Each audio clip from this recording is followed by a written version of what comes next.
ఈరోజు ration card లేకపోతే ఈరోజు ప్రభుత్వం నుంచి ఏ రకమైనటువంటి సహాయం అందదు. అదేవిధంగా ఆధార్ కార్డు లేకపోతే ప్రభుత్వం నుంచి ఏ రకమైనటువంటి సహాయం అందదు.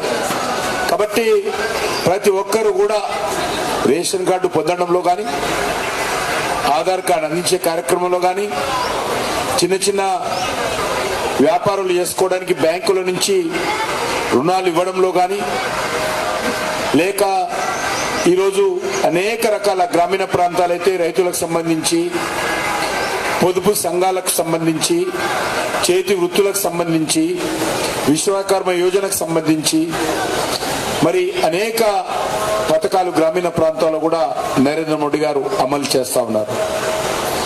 ఈరోజు దేశంలో నరేంద్ర మోడీ గారి నాయకత్వంలో దేశం అన్ని రంగాలలో ముందుకెళ్తా ఉంది. గత 9.5 సంవత్సరాలుగా ఒక్క రూపాయి పొరపాటు చేయకుండా, అవినీతికి పాల్పడకుండా, నీతివంతంతో ధర్మంతో కూడినటువంటి పరిపాలన నరేంద్ర మోడీ గారు చేస్తా ఉన్నారు. గత 9.5 సంవత్సరాలుగా ఈ దేశంలో శాంతి భద్రతలు రక్షించబడ్డాయి.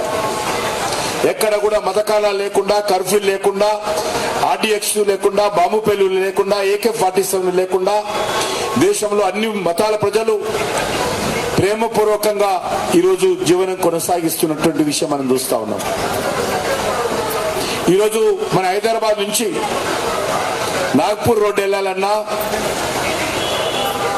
సిద్దిపేట రోడ్డు వెళ్ళాలన్నా, మెదక్ రోడ్డు వెళ్ళాలన్నా, బాంబే రోడ్డు వెళ్ళాలన్నా, చేవెళ్ళ రోడ్డు వెళ్ళాలన్నా, మహబూబ్ నగర్ రోడ్డు వెళ్ళాలన్నా, బెంగళూరు రోడ్డు వెళ్ళాలన్నా, విజయవాడ రోడ్డు వెళ్ళాలన్నా, శ్రీశైలం రోడ్డు వెళ్ళాలన్నా, దేశంలో ఏదైతే నేను ఇప్పుడు చెప్పినట్టు అన్ని ప్రాంతాలలో నరేంద్ర మోడీ గారు అద్భుతమైనటువంటి జాతీయ రహదారుల నిర్మాణం జరిగింది.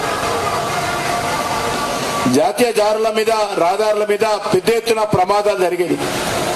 ఈరోజు ప్రమాదాలు తగ్గించేటువంటి విధంగా అద్భుతమైనటువంటి రోడ్ల నిర్మాణము ఈరోజు మన ప్రధానమంత్రి గారు గత 10 సంవత్సరాలు చేశారు.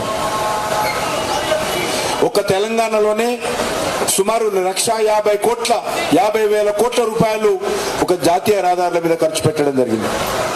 ఒక మన తెలంగాణకే గత 9 సంవత్సరాలుగా 9 లక్షల కోట్ల రూపాయలు ఈ తెలంగాణలో నరేంద్ర మోడీ గారు ఖర్చు పెట్టారు. ఈరోజు పేద ప్రజలు కరోనా కారణంగా పనులు లేక ఉపవాసం ఉంటున్నారనేటువంటి దృక్పథంతో ఏ ఒక్కరు కూడా భారతదేశంలో ఉపవాసం ఉండడానికి వీల్లేదని చెప్పి మరి సుమారు 83 కోట్ల మంది ప్రజలకు ప్రతి నెలకు 5 కేజీల చొప్పున, ఇంట్లో ఎంతమంది ఉంటే అంతమందికి 5 కేజీల చొప్పున ఉచిత బియ్యం ఇస్తున్న విషయం కూడా మనం చూస్తా ఉన్నాం. ప్రతి ఒక్కరికి ఉచిత బియ్యం ఇస్తా ఉన్నాం. గత 4 సంవత్సరాలుగా ఇస్తా ఉన్నాడు. వచ్చేటువంటి మరో 5 సంవత్సరాలు కూడా ఇస్తానని ప్రధానమంత్రి గారు ప్రకటించారు.